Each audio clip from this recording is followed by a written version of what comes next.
মানুষ বড় অভিমানী প্রাণী। সে চায় তার মন খারাপ হলে প্রিয় মানুষটাকে না বললেও সে বুঝে ফেলুক।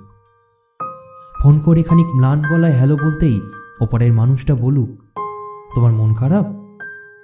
তার এলোমেলো চুল খানিকটা লাল চোখ দেখে বলুক, তোমার ঘুম হয়নি রাতে? স্বপ্ন দেখেছ? টেনশন করছো কিছু নিয়ে?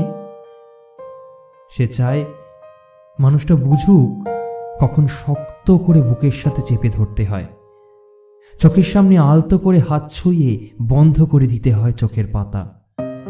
সে চায় মানুষটা বুঝুক কখন হাতের মুঠোয় হাত রাখতে হয়, ফিসফিসিয়ে বলতে হয়, আমি তো আছি। তবে মন খারাপ কেন?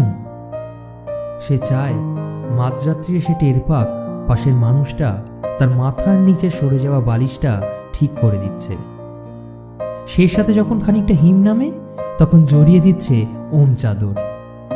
সে চায় তার জন্য মাঝরাত্রিরেও কেউ বাড়ি ফেরার অপেক্ষায় থাকুক, মনে রাখুক তার জন্মদিনের কথা, প্রথম দিনের কথা, স্পর্শ অনুভূতির কথা।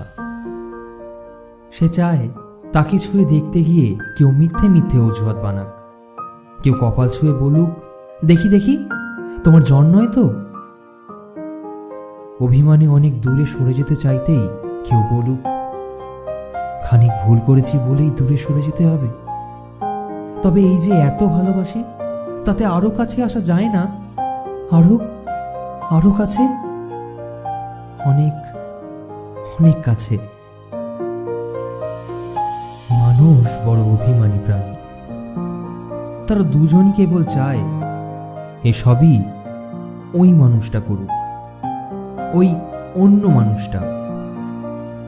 কিন্তু শেষমেশ করা হয় না কারোরই। তাই কাছে আসা রঙিন দিনেরা ক্রমাগত দূরে সরে যাওয়ার ধূসর বিবর্ণ গল্প হয়। মানুষ বড্ড অভিমানী প্রাণী।